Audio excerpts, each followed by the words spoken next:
ശുദ്ധാക്ഷരങ്ങളിലേക്ക് പ്രിയപ്പെട്ടവരെ വീണ്ടും സ്വാഗതം. നിഷ്കളങ്കതയുടെ ഒരു ചെപ്പിൻ്റെ പേര് ശിശു. കുഞ്ഞുങ്ങൾ സ്വർഗത്തിൻ്റെ ക്ഷണക്കത്ത് പോലെയാണ്. ഒരു കുഞ്ഞിനെ സൂക്ഷ്മമായി വീക്ഷിച്ചു കഴിഞ്ഞാൽ സ്വർഗത്തിൻ്റെ ഏകദേശ രൂപം നമുക്ക് കിട്ടിയേക്കും. സത്യത്തിൽ തീരെ മോശമാകുമ്പോൾ ദൈവം അയക്കുന്ന ഓർമ്മപ്പെടുത്തൽ പോലെയാണല്ലോ നമ്മുടെ മുന്നിലേക്ക് വരുന്ന കുഞ്ഞുങ്ങൾ. പക്ഷേ ഈ കുഞ്ഞുങ്ങളെ നോക്കി പഠിക്കാൻ നമുക്ക് സമയമില്ല. കുഞ്ഞുങ്ങളെ പഠിപ്പിക്കുവാനുള്ള തിരക്കിനിടയിൽ ആ പാഠപുസ്തകങ്ങൾ നോക്കി സ്വയമൊന്നും നന്നാകാൻ നമുക്ക് സാധിക്കാറില്ല. ഇവിടെ ഇതാ പാഠപുസ്തകം പോലുള്ള ഒരു ജീവിതം. ഡൊമിനിക് സാവിയോ നമുക്ക് മുമ്പിൽ ഒരു ഗ്രന്ഥം പോലെ, വിശുദ്ധിയാർന്ന ഒരു ഗ്രന്ഥം പോലെ. ഈ പുസ്തകത്തിന് ഒരു പ്രത്യേകതയുണ്ട്. കാരണം ഈ പുസ്തകത്തെ നമുക്ക് മുമ്പിൽ അവതരിപ്പിക്കുന്നതും ഈ പുസ്തകം എഴുതിയതും ഡോൺ ബോസ്കോയാണ്. ഒരു വിശുദ്ധൻ മറ്റൊരു കുഞ്ഞു വിശുദ്ധനെക്കുറിച്ച് എഴുതിയിരിക്കുന്നു. തോമസ് അക്വിനസ് വിശുദ്ധ ബൊനവെഞ്ചൂരയെ കാണാൻ ചെന്നപ്പോൾ വിശുദ്ധ ബൊനവെഞ്ചൂര വിശുദ്ധ ഫ്രാൻസിസ് അസീസിയുടെ ചരിത്രം എഴുതിക്കൊണ്ടിരിക്കുകയായിരുന്നു. എഴുതുന്ന ആളെ ശല്യപ്പെടുത്തേണ്ട എന്ന് വിചാരിച്ച് അദ്ദേഹം പറഞ്ഞു, ഒരു പുണ്യവാൻ മറ്റൊരു പുണ്യവാനെ പറ്റി എഴുതുന്നു, ശല്യപ്പെടുത്തരുത്. ഇവിടെ ഡോൺ ബോസ്കോ എന്ന ഒരു പുണ്യവാൻ ഡൊമിനിക് സാവിയോ എന്ന മറ്റൊരു പുണ്യവാനെക്കുറിച്ച് എഴുതുന്നു. ഈ പുസ്തകത്തിൻ്റെ തർജ്ജമ നിർവഹിച്ചിരിക്കുന്നത് ആനി തയ്യൽ. ഏതായാലും പുസ്തകത്തിലുടനീളം നന്മയുടെ ഏതൊക്കെയോ വെട്ടം നിറയുന്നുണ്ട്. വെട്ടത്തിൻ്റെ ലോകത്തിലേക്ക് ആരും നമ്മെ കൈപിടിച്ച് നടത്തുന്നും ഉണ്ട്. ഈ കുട്ടിയുടെ ജീവിതത്തിൽ നിന്നും കുട്ടികൾക്കൊക്കെ പഠിക്കുവാൻ ധാരാളം കാര്യങ്ങളുണ്ട്. കുട്ടികൾക്ക് മാത്രമല്ല, മുതിർന്നവർക്കും. അധ്വാനം കഴിഞ്ഞ് ക്ഷീണിച്ച അവശനായി വീട്ടിലേക്ക് വരുന്ന പിതാവ് കൊച്ചു ഡൊമിനിക് ഓടെടുത്ത് ചെല്ലും. എന്നിട്ട് അദ്ദേഹത്തിൻ്റെ കവിളുകളിൽ ചുംബിക്കും. എനിക്ക് വേണ്ടി എന്തുമാത്രമാണെന്നോ എൻ്റെ പിതാവ് അധ്വാനിക്കുന്നത്, അതുകൊണ്ട് തന്നെ എത്ര ഉമ്മ വച്ചാലും മതിയാവുകയില്ല. ഇത് പറഞ്ഞുകൊണ്ട് അപ്പനെ വീണ്ടും വീണ്ടും കെട്ടിപ്പുണരും ഈ മകൻ. പഴയ കവിത ഇങ്ങനെയാണ്: എത്ര വെയിൽ കൊണ്ടതാണ് എൻ്റെ തണല്. ശരിയാണ്, നമ്മുടെയൊക്കെ വീടുകളിൽ തണൽ വിരിച്ചിരിക്കുന്ന അപ്പനും അമ്മയൊക്കെ എത്രമാത്രം വെയിൽ കൊണ്ടവരാണ്. പക്ഷേ ഈ തണലിനും പൊള്ളും എന്ന് മാത്രം നമുക്കറിഞ്ഞുകൂടാ. പ്രിയപ്പെട്ട കുഞ്ഞുങ്ങളെ, ഒരു കാര്യം ഓർത്തേക്കണം: നിങ്ങളുടെ അപ്പൻ നിങ്ങളുടെ തണൽ, നിങ്ങളുടെ അമ്മ നിങ്ങളുടെ തണൽ. തണൽ പോലെ ഒരുപാട് പേർ, പക്ഷേ തണലിലും പൊള്ളും. അതും മനസ്സിലാക്കിക്കൊണ്ട് ഈ കൊച്ചു ഡൊമിനിക്കിനെയൊക്കെ പോലെ അവരെ ഒന്ന് സ്നേഹിക്കാൻ, അവർക്ക് സ്നേഹാർദ്രതയുടെ ഒരു ചുംബനമേകാൻ അതിനൊക്കെ സാധിക്കേണ്ടതല്ലേ. അത് സാധിക്കാത്തതാണ് നമ്മുടെയൊക്കെ പ്രശ്നം. പിന്നെ ഇപ്പോഴത്തെ കുട്ടികളൊക്കെ പ്രായമെത്തും മുമ്പേ വലിയ പക്വത നേടുകയാണ്. അതായത് ചെറിയ കുട്ടികളൊക്കെ ഇപ്പോൾ പ്രാക്ടിക്കൽ സെൻസിൽ വലിയ വലിയ മനുഷ്യരെ മാറിക്കൊണ്ടിരിക്കുകയാണ്. നിഷ്കളങ്കതയൊക്കെ എവിടെയൊക്കെയോ നഷ്ടപ്പെടുന്നുണ്ട്. ഈ നിഷ്കളങ്കത വീണ്ടെടുക്കുവാനുള്ളൊരു ശ്രമമെങ്കിലും നടത്തേണ്ടതാണല്ലോ. പ്രാർത്ഥനയ്ക്ക് മുമ്പ് എപ്പോഴും സ്വയം ഒന്ന് ഒരുങ്ങുക എന്ന രീതി ഡൊമിനിക്കിനുണ്ടായിരുന്നു. അതായത് ഹൃദയം അൾത്താരയാക്കി മാറ്റുക, എങ്കിലേ ഒരാൾക്ക് പ്രാർത്ഥന ജീവിതമാക്കി മാറ്റാൻ സാധിക്കുകയുള്ളൂ എന്ന് കുട്ടിക്കാലത്തെ അവന് മനസ്സിലാക്കിയിരുന്നു. ഇനി ഈ പുസ്തകത്തിലൂടെ കടക്കുമ്പോൾ ഹൃദയത്തെ തൊടുന്ന ഒരു നുറുങ്ങ് കാര്യം, അതായത് എപ്പോഴും വീട്ടിൽ ഭക്ഷണം കഴിക്കുന്നതിന് മുമ്പ് പ്രാർത്ഥിക്കണമെന്നുള്ള കാര്യം ഓർമ്മപ്പെടുത്തിയിരുന്നത് ഈ കുഞ്ഞായിരുന്നത്രേ. അപ്പനമ്മയുമാണ് അവൻ ഈ പാരമ്പര്യം പകർന്നു കൊടുത്തത്. പിന്നെ ഓർമ്മപ്പെടുത്തുന്ന ഒരാളായി അവൻ മാറി. ഒരിക്കൽ ഏതൊരു അതിഥി വീട്ടിലേക്ക് വന്നു. അയാൾ പ്രാർത്ഥനയ്ക്കൊന്നും നിൽക്കാതെ വാരി വലിച്ച് ഭക്ഷണം തിന്നു തുടങ്ങി. ഇവനാകെ വിഷമമായി. ഇവന് ഇയാളോടൊപ്പം ഭക്ഷണം കഴിക്കാൻ വയ്യ. അതുകൊണ്ട് മ്ലാനവദനായി അവൻ അപ്പുറത്തേക്ക് മാറിയിരുന്നു. അമ്മ കാര്യം തിരക്കി, എന്താണ് കഴിക്കാത്തത്? അവൻ പറഞ്ഞു, ദൈവത്തെ ഓർക്കാതെ പ്രാർത്ഥന ചൊല്ലാതെ ഒരു മൃഗത്തെ പോലെ ഭക്ഷണം കഴിക്കുന്ന ഇദ്ദേഹത്തോടൊപ്പം ഭക്ഷണം കഴിക്കാൻ എനിക്ക് സാധിക്കുകയില്ല. ഇതൊരു കുഞ്ഞിൻ്റെ നിഷ്കളങ്കമായൊരു സങ്കടമാണ്. ഇന്ന് ഒരു ചോദ്യം മനസ്സിൽ ഉയരണം. എന്നെ കേട്ടുകൊണ്ടിരിക്കുന്നത് ചില കുടുംബങ്ങൾ ഒരുമിച്ചൊക്കെ ഇരിക്കുമല്ലോ. ഒരു ചോദ്യം, നമ്മളൊക്കെ ഭക്ഷിക്കും മുമ്പൊക്കെ പ്രാർത്ഥിക്കുക എന്ന ആ സുന്ദരമായ രീതികളൊക്കെ ഇപ്പോഴും ഓർത്തെടുക്കാറുണ്ടോ? ഭക്ഷണം നമ്മുടെ കയ്യിലേക്ക് എത്തിച്ചു നിന്ന ആരൊക്കെയോ സ്നേഹത്തോടുകൂടി ഓർക്കാൻ പറ്റാറുണ്ടോ? സെൻ സന്യാസിമാർ പറയും, നിങ്ങൾ ഒരു അരി നിങ്ങളുടെ കയ്യിലേക്ക് എത്തുമ്പോൾ ആ അരി തന്നവനെ സ്നേഹത്തോടു കൂടി ഓർക്കണം. ഇനി നിങ്ങളൊരു ആപ്പിൾ എടുത്ത് കഴിക്കാൻ തുടങ്ങുമ്പോൾ എവിടെയോ ആരോ നട്ടു വളർത്തി, ആരോ വെള്ളമൊഴിച്ച്, ആരോ പരിപാലിച്ച്, പിന്നെ ആരോ പാകപ്പെടുത്തി നിങ്ങൾക്കായി ഒരുക്കി ഇവിടെ എത്തിച്ചു തന്നിരിക്കുന്നു. എത്ര കാര്യങ്ങളിലൂടെയാണ് അത് കൈമാറ്റം ചെയ്യപ്പെട്ട് നിങ്ങളുടെ കയ്യിലേക്ക് വന്നിട്ടുള്ളത്. എത്ര പേരെ ഓർക്കണം. ഒരുപക്ഷെ പേരറിയാത്ത, ഊരറിയാത്ത ഏതൊക്കെയോ ആളുകൾ, അവരെയൊക്കെ സ്നേഹം കൊണ്ടെങ്കിലും ഓർമ്മ കൊണ്ടെങ്കിലും നന്ദി കൊണ്ടെങ്കിലും മൂടേണ്ടതല്ലേ? ഇത് തന്നെയാണ് നമ്മൾ മനസ്സിലേക്കൊരു ചിന്തയായി വരേണ്ടത്. അതോടൊപ്പം തന്നെ നല്ല ദൈവത്തിന് നന്ദി പറയുക. അങ്ങനെയുള്ള രീതി നമുക്കുണ്ടോ എന്നൊരു ചോദ്യത്തിൻ്റെ ഉത്തരം പ്രിയപ്പെട്ടവരെ നിങ്ങൾ തന്നെ കണ്ടെത്തിയാൽ മതി. ഇനി കൊച്ചു ഡൊമിനിക്കിൻ്റെ സൗഹൃദങ്ങളെക്കുറിച്ച്. ഒരുപാട് സുഹൃത്തുക്കളുണ്ട്. ചങ്ങാതി നന്നായാൽ കണ്ണാടി വേണ്ട എന്നാണ് പഴമൊഴി പറയുക. ചില കൂട്ടുകാരൊക്കെ അത്രയ്ക്ക് നല്ലതല്ല എന്ന് തിരിച്ചറിഞ്ഞു കഴിഞ്ഞപ്പോൾ അവനൊരു തീരുമാനമെടുത്തു. ചിലരിൽ നിന്നും ഒരല്പം അകലം പാലിക്കുന്നത് തന്നെ നല്ലത്. ചിലരിൽ നിന്നും ചില അകലങ്ങൾ പാലിക്കണം എന്നുള്ള ഒരു വിവേകത്തിൻ്റെ രീതി ഇന്നത്തെ കുട്ടികൾ മറന്നുപോയിട്ടുണ്ടെന്ന് തോന്നും. കൊച്ചു കുട്ടികൾ വരെ മദ്യപിക്കുന്നതായും മയക്കുമരുന്ന് എടുക്കുന്നതായും മനസ്സിലാക്കി കഴിയുമ്പോൾ നമ്മളാകെ ഞെട്ടുകയാണ്. ഇപ്പോൾ കുട്ടികൾ തരുന്ന സർപ്രൈസ് ഇത്തരത്തിലുള്ള സർപ്രൈസുകളാണ്. നിങ്ങളോടൊപ്പം നിങ്ങളുടെ നെഞ്ചോട് ചേർന്നിരിക്കുന്ന നിങ്ങളുടെ ഈ മാലാഖക്കുഞ്ഞ് നാളെ ചിറകുകളും തൂവലുകളെല്ലാം കൊഴിച്ച് ആകാശം വിദൂര സ്വപ്നമാക്കി മാറ്റിക്കൊണ്ട് നിങ്ങളുടെ മുന്നിൽ വന്ന് നിൽക്കുകയാണെങ്കിൽ നിങ്ങൾ എന്തു ചെയ്യും? പല വീടുകളിലും ഇപ്പം അങ്ങനെ സംഭവിച്ചിട്ടുണ്ട്.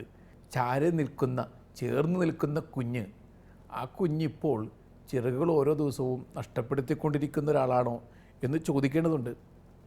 പണ്ട് പുരാണം പറഞ്ഞു തരുന്നൊരു നുറുങ്ങ് കഥയുണ്ടല്ലോ. വെള്ളപ്പൊക്കം നടന്നപ്പോൾ വലിയ വീട്ടിലെ പിച്ചളക്കുടവും കുടിലിലെ മൺകുടവും രണ്ടും ഇങ്ങനെ ഒഴുകിക്കൊണ്ടിരിക്കുകയാണ്. കടലിലേക്കാണ് ഒഴുക്ക്. പിച്ചളക്കുടം മൺകുടത്തോട് പറഞ്ഞു, നമ്മൾ രണ്ടുപേരും ഒരേ ദിശയിലേക്ക് ഒഴുകുകയല്ലേ. ആ ഒഴുക്കിനിടയിൽ പരസ്പരം തട്ടിയും മുട്ടിയും പരസ്പരം സ്നേഹം പങ്കുവച്ചും ആശംസകൾ നേർന്നും അങ്ങനെ പോകാമല്ലോ. അപ്പോൾ പ്രായോഗിക ജ്ഞാനമുള്ള കുടിലിലെ മൺകുടം പറഞ്ഞു, എൻ്റെ ചങ്ങാതി, നിൻ്റെ സ്നേഹത്തിന് നന്ദി. നീ എന്നെ സ്നേഹത്തോടെ വന്ന് മുട്ടിയാലും ഞാൻ നിന്നെ സ്നേഹത്തോട് വന്ന് തൊട്ടാലും പൊട്ടിത്തകരുന്നത് എൻ്റെ ജന്മമാണ്. അതുകൊണ്ട് ഒരു അകലം പാലിച്ചുകൊണ്ട് നമുക്ക് പരസ്പരം ആശംസകൾ നേർന്ന് അങ്ങനെ ഒഴുകാം. മുട്ടണ്ട, തട്ടണ്ട. ഞാൻ പറഞ്ഞില്ലേ, പൊട്ടിത്തകരുന്നത് എൻ്റെ ജന്മമായിരിക്കും. ഇതൊരു പ്രായോഗിക ജ്ഞാനമാണ്. ഈ പ്രായോഗിക ജ്ഞാനം ഡൊമിനിക് സാവിയോ എന്ന ആ നല്ല കുട്ടിക്കും ഉണ്ടായിരുന്നു. അതുകൊണ്ട് തന്നെ അകലം പാലിക്കേണ്ടിടത്ത് അകലം പാലിക്കുന്നത് എങ്ങനെയെന്നും അവൻ ജീവിതത്തിലൂടെ പറഞ്ഞിരുന്നു. ഡൊമിനിക് സാവിയോയുടെ ജീവിതത്തിലെ ഏറ്റവും അവിസ്മരണീയമായ ദിവസം ഏതെന്ന് ചോദിച്ചാൽ അവൻ പറയും, പ്രഥമ ദിവ്യകാരുണ്യ സ്വീകരണ ദിനം. അത് എല്ലാ അർത്ഥത്തിലും അവിസ്മരണീയമായിരുന്നു. അതിനുവേണ്ടി എത്രയോ നാളുകൾ അവൻ ഒരുങ്ങി. ഒരുക്കമെന്നൊക്കെ പറഞ്ഞാൽ നിസ്സാരമായ ഒരുക്കമല്ല. ചെറിയ തെറ്റുകൾ പോലും അവൻ ആവർത്തിക്കാതെ സൂക്ഷിച്ചു. അപ്പോൾ കുമ്പസാരിച്ച് ഹൃദയം ഒരുക്കാൻ ശ്രമിച്ചു. പിന്നെ അകനിറയെ ആൾത്താരയുടെ ശുദ്ധി എങ്ങനെ ഉണ്ടാക്കിയെടുക്കണമെന്ന് അവൻ ധ്യാനിച്ചു. അവൻ്റെ മാതാപിതാക്കളുടെ അനുഗ്രഹം തേടി, ഗുരുജനങ്ങളുടെ ഉപദേശം തേടി, ശരിക്കും ഒരു ആഘോഷമാക്കി മാറ്റിക്കൊണ്ടാണ് അവൻ ജീവിതത്തെ മുന്നോട്ട് കൊണ്ടുപോയത്. ഫസ്റ്റ് ഹോളി കമ്മ്യൂണിയൻ, പ്രഥമ ദിവ്യകാരുണ്യ സ്വീകരണം ഇപ്പോൾ വീട്ടിലെ ഏറ്റവും വലിയ ആഘോഷങ്ങളിൽ ഒന്നായി മാറിയിട്ടുണ്ട്. നമ്മുടെ കത്തോലിക്ക കുടുംബങ്ങളിലൊക്കെ ഇപ്പോൾ ഫസ്റ്റ് ഹോളി കമ്മ്യൂണിയൻ എന്നൊക്കെ പറഞ്ഞു കഴിഞ്ഞാൽ ഭയങ്കര ആഘോഷമാണ്. കല്യാണത്തേക്കാൾ വലിയ ആഘോഷമാണ്. കുട്ടിക്കുള്ള വസ്ത്രത്തിൻ്റെ കാര്യത്തിൽ എന്തൊരു ശ്രദ്ധയാണ്. അന്നത്തെ ഭക്ഷണത്തിൻ്റെ കാര്യത്തിൽ അതും വലിയ ശ്രദ്ധയാണ്. ഇനി ഈ ഫസ്റ്റ് ഹോളി കമ്മ്യൂണിയൻ ദിവസത്തിൽ മദ്യം പോലും പല വീടുകളിലും സെർവ് ചെയ്യാറുണ്ട്. ആർക്കതിനെക്കുറിച്ച് യാതൊരു വിധത്തിലുള്ള ദുഃഖവും തോന്നാറില്ല. വലിയ സെലിബ്രേഷനായി പുറത്തെ അകത്തെ തൊടാത്ത ഒരാചാരമാക്കി ഇതിനെ മാറ്റിക്കഴിയുമ്പോൾ ഇവിടെ ദിവ്യമായത് എന്തൊക്കെയോ അപ്രത്യക്ഷമാകുന്നു. പ്രഥമ ദിവ്യകാരുണ്യ ദിനം എന്നൊക്കെ പറയുമ്പോൾ അത് ജീവിതത്തിലൊരു പ്രഥമ ദിനമായിരിക്കണം, ഒരു first day of the best things that is to be added. ജീവിതത്തിലെ കുറേ നന്മകളുടെ തുടക്കമിടുന്ന ദിവസമായിരിക്കണം ദിവ്യദിനം. അതൊരു ഹോളി ദിനം, അതായത് ഹോളിനെസ്സിൻ്റെ തുടക്കമിടുന്നൊരു ദിനമാകാം. നിങ്ങളുടെ ജീവിതത്തിൽ മൊത്തത്തിൽ ഒരു ഹോളിനെസ്. ഇപ്പോഴത്തെ മാർപ്പാപ്പ പറയുന്ന പോലെ holiness means letting God to write your history. നിങ്ങളുടെ ജീവിത ചരിത്രം ദൈവം എഴുതുവാൻ അനുവദിക്കുന്നതാണ് ഹോളിനെസ് എന്ന് പറയുന്നത്. അങ്ങനെയാണെങ്കിൽ ഈ പ്രഥമ ദിവ്യകാരുണ്യം സ്വീകരിക്കുന്ന കുട്ടി മാത്രമല്ല, എല്ലാവരും ദൈവം അവരുടെ ചരിത്രം എഴുതാനായിട്ട് അനുവദിച്ചു കൊടുക്കണം. അങ്ങനെ സംഭവിക്കുമ്പോഴാണല്ലോ ഒരാൾ യഥാർത്ഥ ക്രിസ്ത്യാനിയായിട്ട് മാറുക. പിന്നെ കരുണയുടെ ഒരു യാത്ര ആരംഭിക്കുകയാണ്. അപ്പമായിട്ടൊരാൾ കാരുണ്യപൂർവ്വം നമ്മിലേക്ക് ഇറങ്ങി വരുമ്പോൾ സ്നേഹത്തിൻ്റെ മുറിക്കപ്പെട്ട അപ്പങ്ങളായി മാറാൻ ഓരോരുത്തർക്കും സാധിക്കേണ്ടതാണ്. ഇതും അടുത്തൊരു പാഠമാണ്. ഡൊമിനിക് സാവിയോ നടന്നു പോകുന്ന വഴിയിൽ ആളുകൾക്ക് ചോദിക്കും, മോനെ ഇരുട്ടല്ലേ, പേടിയില്ലേ? അപ്പോൾ ഇവൻ പറഞ്ഞു കൊടുക്കും, പേടിയില്ല, കാരണം കാവൽ മാലാഖമാർ കൂടെയുണ്ട്. നമ്മുടെയൊക്കെ കുട്ടിക്കാലത്ത് ഇത്തരം ചിന്തകളൊക്കെ മനസ്സിൽ ശക്തമായി വരും. നിങ്ങളുടെ ഇരുട്ട് നിറഞ്ഞ വഴികളിലൊക്കെ ഏതൊക്കെയോ കാവൽ മാലാഖമാർ കാത്തു നിൽക്കുന്നുണ്ട്. ഈ കാവൽ മാലാഖമാർ കൂടെ നടക്കുന്നത് കൊണ്ട് നിങ്ങൾ സുരക്ഷിതരാണ്. ഇപ്പോൾ ഇങ്ങനെയൊക്കെ ചിന്തിക്കാൻ കുട്ടികൾക്ക് സാധിക്കുന്നുണ്ടോ? കാവൽ മാലാഖമാരെക്കുറിച്ച്, വിശുദ്ധരെക്കുറിച്ച്, സ്വന്തം പേരിന് കാരണഭൂതനായ വ്യക്തിയെക്കുറിച്ച്, ഇതിനെക്കുറിച്ചൊക്കെ ചിന്തിക്കുവാനും അത് പറഞ്ഞു കൊടുക്കുവാനും ഒക്കെ നമ്മുടെ കുഞ്ഞുങ്ങൾക്കിപ്പോൾ സമയം കിട്ടാറുണ്ടോ? കാവൽ മാലാഖമാരെല്ലാം നഷ്ടപ്പെട്ടുകൊണ്ട് കാവലില്ലാതെ, കരുതലില്ലാതെ, കനിവില്ലാതെ ഏതൊക്കെയോ ഒറ്റപ്പെട്ട ഭൂമികകളിൽ വെറുതെ ഇങ്ങനെ അലയുന്നവരായിട്ട് ഇന്നത്തെ ബാല്യം മാറുന്നുണ്ടോ? ഇതെൻ്റെ ചിന്തയായിരിക്കാം. നിങ്ങളുടെ കുട്ടികളൊക്കെ ഒരുപക്ഷെ സുരക്ഷിതരായിരിക്കാം. എന്നാലും പ്രിയപ്പെട്ട മാതാപിതാക്കളെ, വെറുതെ ഒന്ന് ചോദിക്കണം, നിങ്ങളുടെ കുഞ്ഞിൻ്റെ ഉള്ളിലെ കാവൽ മാലാഖ ഈയിടെയായിട്ട് ഒന്നും മിണ്ടാത്തൊരു മാലാഖയായി മാറിയിട്ടുണ്ടോ? ആരും കേൾക്കാത്ത, അതുകൊണ്ട് തന്നെ ഒന്നും പറയാത്ത ഒരു മാലാഖ. ഒരു പക്ഷേ അങ്ങനെയൊക്കെ സംഭവിക്കുന്നുണ്ടാകാം. അതിനെക്കുറിച്ച് ചിന്തിക്കുന്നത് നന്നായിരിക്കും. ഈ ഡൊമിനിക് സാവിയുടെ വീട് പലപ്പോഴും മാറി മാറി വരുന്ന സ്ഥലങ്ങളിൽ വീടായിരുന്നു. ഒരു വീട്ടിൽ നിന്ന് മറ്റൊരു വീട്ടിലേക്ക് യാത്ര. അതിന് ഡോൺ ബോസ്കോ നൽകുന്ന വിശദീകരണം ഇതാണ്: നമ്മളൊക്കെ നാടും വീടുമില്ലാത്ത തീർത്ഥാടകർ മാത്രമാണ് എന്നൊരു സത്യം അറിയാതെ അവൻ്റെ ഹൃദയത്തിലേക്ക് തറച്ചു കയറാൻ ഈ പലായനങ്ങൾ അവൻ അനുവദിച്ച് കാണണം. സത്യത്തിൽ അത് തന്നെയല്ലേ, നമ്മളൊക്കെ യാത്രികരാണ്. യാത്രികരുടെ സഞ്ചാരപഥം മാത്രമാണ് ഈ ലോകം. മഴ വന്നപ്പോൾ കയറി നിൽക്കുവാൻ ഒരിടം മാത്രമാണ് ഈ ലോകം എന്ന് സെൻ ബുദ്ധിസ്റ്റുകൾ എഴുതി വെക്കുന്ന സത്യമാണ്. മഴ പെയ്തു, നിങ്ങൾ കയറി നിൽക്കുന്ന ഇടത്താവളമായിട്ട് ഈ ലോകം മാറി. പിന്നെ മഴ മാറിക്കഴിയുമ്പോൾ നിങ്ങൾ വീണ്ടും തീർത്ഥാടകരായിട്ട് യാത്ര തുടരുകയാണ്. ഒന്നും നിങ്ങളുടേതല്ല, ഒന്നും നിങ്ങളുടെ സ്വന്തമാണ് എന്ന് ആവർത്തിച്ച് പറയാതിരിക്കുക. ഒരു ദിവസം ക്ലാസ് റൂമിൽ ഏതോ ഒരു തെറ്റ് ചെയ്ത പയ്യൻ, ഇവൻ്റെ സതീർത്ഥ്യൻ, ആ തെറ്റ് അവൻ്റേത് തന്നെയാണെന്ന് തെളിയിക്കപ്പെട്ട് കഴിഞ്ഞാൽ അവനെ ക്ലാസ്സിൽ നിന്ന് പുറത്താക്കും. പക്ഷേ അധ്യാപകൻ ഡൊമിനിക് സാവിയോയുടെ തെറ്റാണ് അത് എന്ന് തെറ്റിദ്ധരിച്ചു. ഡൊമിനിക് സാവിയോയെ എല്ലാവരുടെയും മുമ്പിൽ വെച്ച് എഴുന്നേൽപ്പിച്ച് നിർത്തി. എന്നിട്ട് പറഞ്ഞു, നീ വലിയൊരു തെറ്റാണ് ചെയ്തിരിക്കുന്നത്. നിന്നെ ഇതുമൂലം പുറത്താക്കാൻ പറ്റും, പക്ഷെ നീ ഇത് ആദ്യമായി ചെയ്തതുകൊണ്ട് നിന്നെ പുറത്താക്കുന്നില്ല. ഇനി ഇത് ആവർത്തിക്കരുത്. ഇനി ആവർത്തിക്കപ്പെട്ടാൽ നീ പുറത്തായിരിക്കും. പക്ഷേ പിന്നീട് അധ്യാപകന് മനസ്സിലായി തെറ്റ് സാവിയുടെ ആയിരുന്നില്ല, മറ്റൊരാളുടേതായിരുന്നു. നീ എന്തേ കുഞ്ഞെ നിശബ്ദത പാലിച്ചു എന്നാണ് ചോദിക്കുക.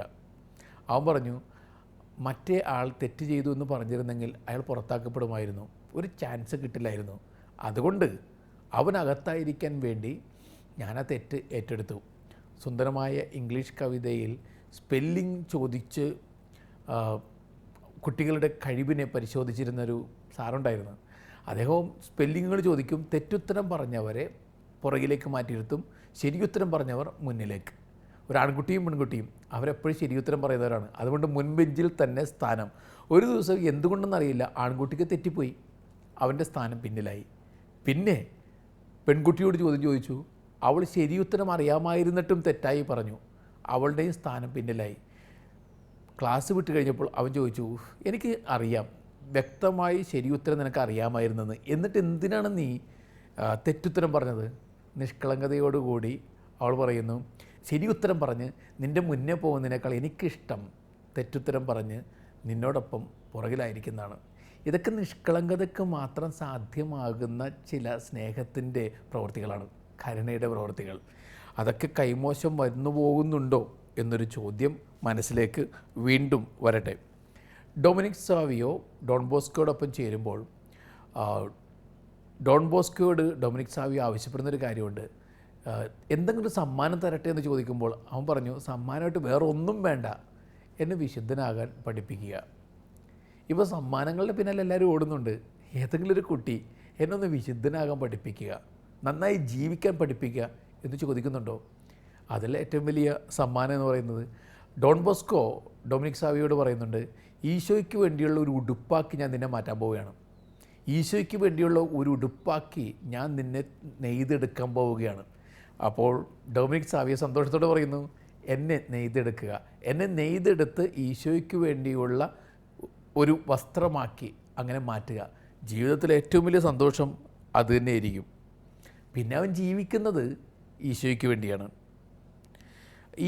ഈ ഒരു ചൈതന്യമാണ് ഡൊമിനിക് സാവിയോയെ നയിച്ചുകൊണ്ടിരുന്നത്. എപ്പോഴും ഈശോയാണ് സർവവും എന്ന് ചിന്തിക്കുന്ന ഒരു രീതി. ചില നേരങ്ങളിലൊക്കെ ഡൊമിനിക് സാവിയോയെ സമീപിച്ച് ഡോൺ ബോസ്കോ ചില പ്രാർത്ഥനകളൊക്കെ മനഃപ്പാഠമാക്കാൻ ആവശ്യപ്പെടും. ഏതാനും മിനിറ്റുകൾക്കുള്ളിൽ തന്നെ അവനത് മനഃപ്പാഠമാക്കും. എന്നിട്ട് അവനിങ്ങനെ മനഃപ്പാഠമാക്കിയ പ്രാർത്ഥനകളും സങ്കീർത്തന ഭാഗങ്ങളും മറ്റും ചൊല്ലുമ്പോൾ അത്ഭുതത്തോടുകൂടി ഡോൺ ബോസ്കോ അവ കേട്ടിരിക്കും. ഇതെങ്ങനെ ഇത്ര പെട്ടെന്ന് ഇവന് ഹൃദയസ്ഥമാക്കാൻ സാധിച്ചു? അവൻ പറയും, അത്ര ഇഷ്ടത്തോടു കൂടിയാണ്, അത്രമേൽ ഇഷ്ടത്തോടു കൂടിയാണ് ഞാനത് പഠിച്ചത്. കൂട്ടത്തിലൊരു കാര്യം കൂടി, ഇപ്പോഴത്തെ കരിക്കുലം അനുസരിച്ച് ഒന്നും ആരും മനഃപ്പാഠം പഠിക്കാറില്ല. അതുകൊണ്ട് എന്താണ്, ഈ വേണ്ട ചില കാര്യങ്ങൾ പോലും ഓർത്തെടുക്കാൻ കുട്ടികൾക്ക് സാധിക്കുന്നില്ല. പണ്ടൊക്കെ എന്തെല്ലാം പദ്യങ്ങൾ, എന്തെല്ലാം പഴമൊഴികൾ, ഇതെല്ലാം കാണാപ്പാഠം പഠിച്ച് നമ്മുടെ ഉള്ളിലിങ്ങനെ സ്റ്റോക്കായിട്ട് നിൽക്കുകയാണ്. ഈ പഴയ തലമുറയിൽപ്പെട്ട ആളുകളോട് ചോദിക്കുക, 1ാം ക്ലാസ്സിൽ അവർ പഠിച്ച പാഠങ്ങൾ വരെ അവരിപ്പോൾ പറയും. എത്ര കവിതകൾ, നീണ്ടു പോകുന്ന കവിതകൾ അവർക്ക് ചൊല്ലാൻ സാധിക്കും. ഇപ്പോഴത്തെ കുഞ്ഞുങ്ങൾ ഏത് കവിതയാണ് ചൊല്ലുന്നത്? ഏത് പ്രോവർബാണ് അവരുടെ ഓർമ്മയിൽ നിറഞ്ഞു നിൽക്കുന്നത്? ഇതത്ര നല്ല കാര്യമാണെന്ന് ആരെങ്കിലും കരുതുന്നുണ്ടോ? അതുകൊണ്ട് തന്നെ എൻ്റെ ഒരു പ്രാക്ടിക്കൽ സജഷനാണ്, നിങ്ങളുടെ കുഞ്ഞുങ്ങളൊക്കെ ഇടയ്ക്ക് ഈ സങ്കീർത്തന ഭാഗങ്ങളെല്ലാം കാണാപ്പാഠം പഠിക്കുവാനായിട്ടൊന്ന് ആവശ്യപ്പെടുക. അവർക്ക് സാധിക്കും. 2 തരത്തിൽ അത് സഹായിക്കും. ഒന്ന്, അവൻ്റെ ആത്മീയ വളർച്ചയ്ക്ക് ആ പഠിച്ച കാര്യങ്ങൾ എപ്പോഴെങ്കിലൊക്കെ ഓർമ്മയിൽ ഇങ്ങനെ തിങ്ങി നിറഞ്ഞു വരും. വല്ലാതെ ഇരുളടിഞ്ഞ സമയത്ത് വെട്ടം പോലെ ആ സങ്കീർത്തനങ്ങളൊക്കെ മനസ്സിലേക്ക് വന്നേക്കാം. അത് ആത്മീയ തലം. ഇനി മറ്റൊരു തലത്തിൽ ബുദ്ധിശക്തിയും ഓർമ്മശക്തിയും ഒരാളുടെ ഏകാഗ്രതയും വർദ്ധിപ്പിക്കുവാൻ ചില കാര്യങ്ങൾ മെമ്മറൈസ് ചെയ്യുന്നത് വളരെ നല്ലതാണെന്ന് ശാസ്ത്രം തലകുലുക്കി സമ്മതിക്കുന്നുണ്ടല്ലോ. അങ്ങനെയാണെങ്കിൽ ഇതൊരു പ്രാക്ടിക്കൽ സജഷൻ മാത്രമാണ്. സാധിക്കുമെങ്കിൽ നിങ്ങളുടെ കുഞ്ഞുങ്ങളെയൊക്കെ അങ്ങനെ ചില പാഠങ്ങളും ചില പ്രാർത്ഥനകളും ചില സങ്കീർത്തന ഭാഗങ്ങളൊക്കെ കാണാപ്പാഠം പഠിപ്പിക്കുന്ന രീതിയിലേക്ക് കൈപിടിച്ച് നടത്തി നോക്കുക. That will help them, that will help you, and that will help everybody എന്നാണ് ഞാൻ വിശ്വസിക്കുന്നത്. ഈ ഡൊമിനിക് സാവിയോയെക്കുറിച്ച് ഡോൺ ബോസ്കോ പറയുന്ന മറ്റൊരു പ്രധാനപ്പെട്ട കാര്യം അചഞ്ചലത. അതായത് ചിലരൊക്കെ എല്ലാം നന്നായിട്ട് തുടങ്ങി വെക്കും, പക്ഷെ കുറച്ച് കഴിയുമ്പോൾ പാതി വഴിയിൽ വെച്ച് പാട്ട് നിന്നവരെ പോലെയാണ്. എല്ലാം തലകീഴായി മറിഞ്ഞു പോകും. പലപ്പോഴും യുവജനങ്ങളെക്കുറിച്ച് പരാതി വരുന്നത് ഈ ഒരു രീതിയിലാണ്. എത്ര നന്നായിട്ട് തുടങ്ങിയ ആളാണ്, എന്തു പറ്റി, എല്ലാം മാറിപ്പോയി. പണ്ടത്തെ കവിതയുണ്ട്, ക്ലാസ്സുകളിൽ പഠിച്ചതാണ്. സ്വർണ്ണച്ചിറകുള്ള ഒരു കിളി, അവൻ്റെ സ്വർണ്ണത്തൂവൽ സ്വന്തമാക്കാൻ കച്ചവടക്കണ്ണ് മാത്രം തുറന്നു വെച്ചൊരു വ്യാപാരി വരുന്നു. ഒരു തൂവൽ കടം തരുമോ? അവൻ കരുണയോടുകൂടി ഒരു തൂവൽ കടം കൊടുക്കുന്നു. അടുത്ത ദിവസം ഒരു തൂവൽ കൂടി തരുമോ? അടുത്ത തൂവലും കൊടുത്തു. അവസാനം തൂവലുകളെല്ലാം കൊടുത്ത് താഴേക്ക് വീണുപോയ കിളി.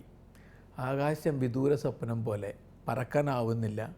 അങ്ങനെ കിടക്കുമ്പോൾ ഒരു കണ്ണീർക്കണം, ആ കണ്ണീർക്കണത്തിൽ നിറഞ്ഞു നിൽക്കുന്നത് ജീവിതം തകർന്നു പോയ ഒരു പാവത്തിൻ്റെ രൂപമാണ്.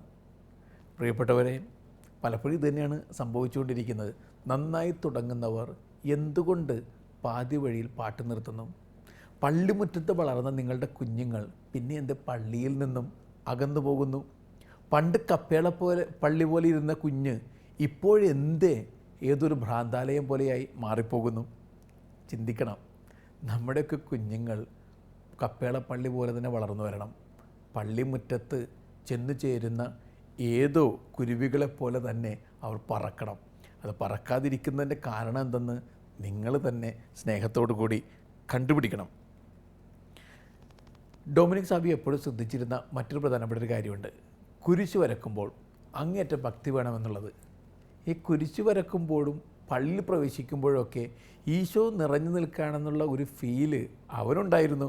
അങ്ങനെ മറ്റുള്ളവർക്കും ഉണ്ടാകണമെന്ന് അവൻ ഓർമ്മപ്പെടുത്തുമായിരുന്നു.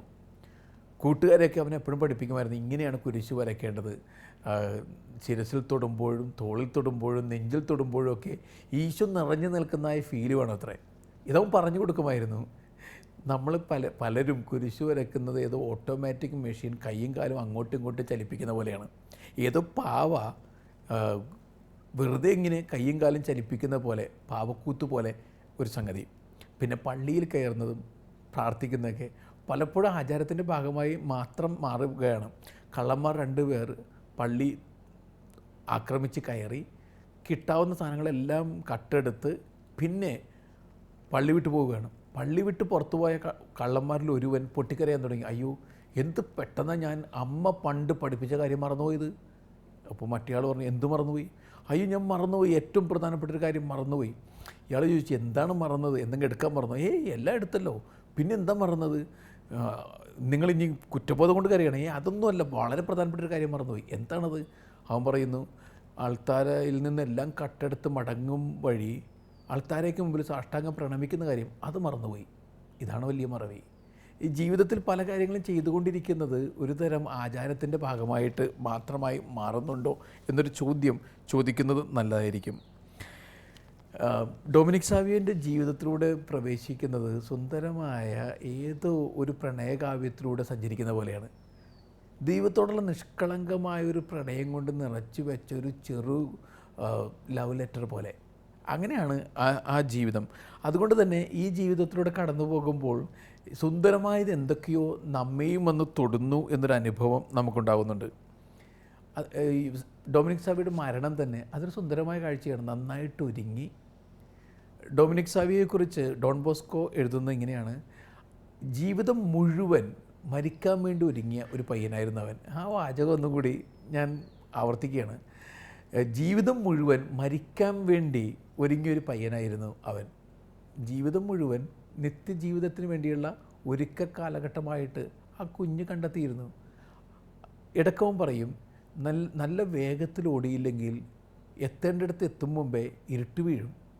അതുകൊണ്ട് അവൻ നല്ല വേഗത്തിൽ തന്നെ ഓടി ചെറുപ്രായത്തിൽ ചെയ്യാവുന്ന നന്മകളൊക്കെ അവൻ ചെയ്തു തീർത്തു. ഇനി സമയമായപ്പോൾ ഒരു പുഞ്ചിരി പോലെ, ദൈവത്തിൻ്റെ പുഞ്ചിരി പോലെ അവൻ കടന്നു പോവുകയാണ്. എൻ്റെ സർവ്വവും നിനക്ക് ഞാൻ സമർപ്പിക്കുന്നു, എൻ്റെ സ്വാതന്ത്ര്യവും ഇനിയുള്ള ജീവിതവും എല്ലാം ഞാൻ നിനക്ക് സമർപ്പിക്കുന്നു എന്ന് പറഞ്ഞുകൊണ്ട് ഒരു കുഞ്ഞ് എല്ലാവർക്കും പ്രചോദനമാകുന്ന വിധത്തിൽ ഈ ലോകത്തിൽ നിന്ന് മറു ലോകത്തിലേക്ക് യാത്രയാവുകയാണ്. ഇത് നല്ലൊരു കാഴ്ചയാണ്. Life is a tale told by an idiot full of fury and sound signifying nothing എന്നെഴുതിയത് ഷേക്സ്പിയറാണ്. ഏതോ വിഡ്ഢി പറഞ്ഞ കഥയാണത്രേ ജീവിതം. വെറുതെ ഒച്ചയും ബഹളവും മാത്രം, ഒന്നും അർത്ഥമായിട്ടില്ല എന്ന് ചില ജീവിതങ്ങളെക്കുറിച്ച് പറയാൻ സാധിക്കും. അല്ലെങ്കിൽ മറ്റൊരാൾ പറഞ്ഞതുപോലെ ദാ പ്രഹസനം കഴിഞ്ഞു, കർട്ടൻ ഇടൂ, സമയമായി എന്ന് പറഞ്ഞുകൊണ്ട് മരിക്കാൻ സാധിക്കും. അതല്ലെങ്കിൽ ഡൊമിനിക് സാവിയെയൊക്കെ പോലെ ദാ എല്ലാം ഞാൻ അർപ്പിക്കുന്നു, ഇറ്റ്സ് ഡൺ, എല്ലാം പൂർത്തിയായി എന്ന് പറഞ്ഞ് മരിക്കാൻ സാധിക്കും. അങ്ങനെയൊക്കെ മരിക്കണമെങ്കിൽ അതിസുന്ദരമായി ഇങ്ങനെയൊക്കെ ജീവിക്കണം. അതിന് സാധിക്കുന്നുണ്ടോ എന്ന് ചോദിക്കാം. ആ ചോദ്യത്തിൻ്റെ ഉത്തരം തിരഞ്ഞു പോകാം, ഉത്തരം കണ്ടെത്തുകയും ചെയ്യാം. ദൈവം എല്ലാവരെയും സമൃദ്ധമായി അനുഗ്രഹിക്കട്ടെ. എൻ്റെ പ്രിയപ്പെട്ടവരെ, ഒരിക്കൽ കൂടി നല്ല യാത്ര നേരുന്നു.